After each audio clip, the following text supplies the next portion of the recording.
Dun dun dun dun.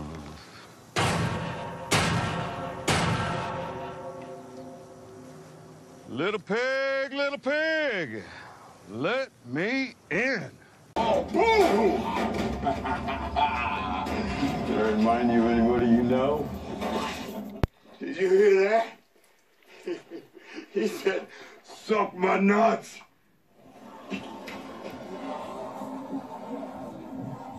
Get my axe. Oh my goodness! Look at this! You guys, look at my dirty girl! Bonjour à toutes et à tous.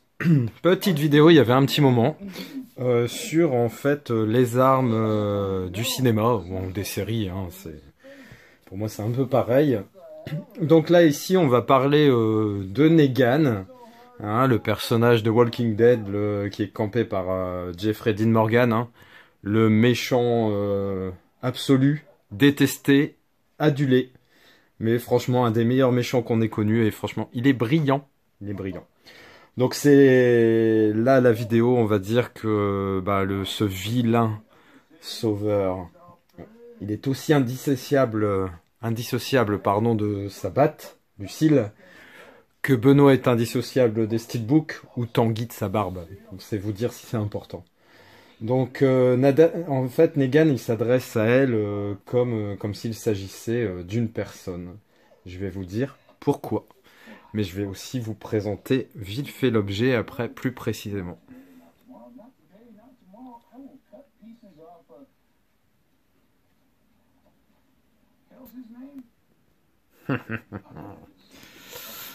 Donc, pourquoi Negan appelle sa batte Lucille? C'est parce qu'en fait, contrairement à ce qu'on pourrait croire, Negan, c'est un romantique. Ah, il est romantique.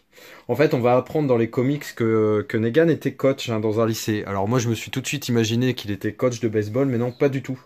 Avant l'apocalypse, il était coach, mais de couture et de poterie. Non, je plaisante. De basket et de ping-pong. Hein. C'est surprenant quand même. Donc en gros, sa vie de couple, c'était pas ça.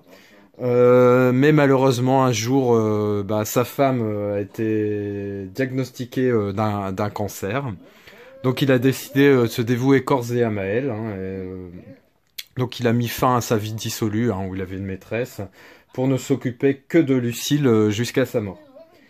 Donc en fait sa femme est décédée juste au moment où l'épidémie zombie commence, hein.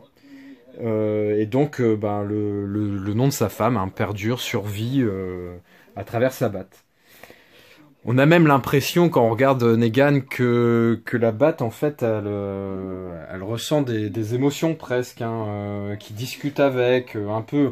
Puis on a l'impression que la batte c'est un peu comme un vampire en fait, que pour continuer à vivre il faut qu'elle se nourrisse de sang. Et puis Negan il pourvoit sans problème, hein. Donc j'aimerais bien, en fait, c'est que la production de Walking Dead prévoit ou a prévu, peut-être que c'est en cours, hein, j'en sais rien, un épisode qui sera consacré au Negan d'avant, en fait, le Negan d'avant l'apocalypse. Et ça me dit vraiment beaucoup. Là, j'adore cette chanson.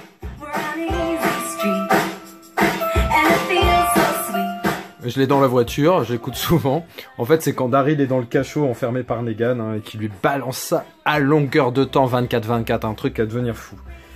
Donc, concernant l'objet lui-même, donc c'est une réplique en plastique et en polypropylène. Donc la batte mythique de Negan, Lucille. Donc sa dimension, là, elle est taille réelle, c'est-à-dire 81,2 cm, un poids de 450 grammes. Et c'est un modèle qui a été en fait créé selon les spécifications exactes de l'original. Donc aussi bien dans les marques que les marques, les dispositions du barbelé, tout est conforme en fait à la série. Donc il existe aussi des tutos, hein, pour fabriquer la batte en réel. Alors je tiens quand même à remercier à la fin de ma vidéo Maurice, hein, parce qu'en fait c'est un de mes potes, hein, qui me l'a offert hier. Donc super content, franchement il pouvait pas pas taper au plus juste, pardon. Et puis je vais disposer, faire une déco à mon habitude, hein, avec le cadre de Negan et puis l'arme qui trônera un peu comme ce que j'ai fait pour les autres armes en fait, où je vais pouvoir mettre la batte de baseball de Negan Lucille avec le cadre. Voilà, j'espère que cette petite vidéo retour aux armes du cinéma vous a plu. N'hésitez pas à lâcher un petit pouce bleu et à vous abonner si ce n'est déjà fait. Ciao. Ta gueule! Tu es moche! Il fait pas beau!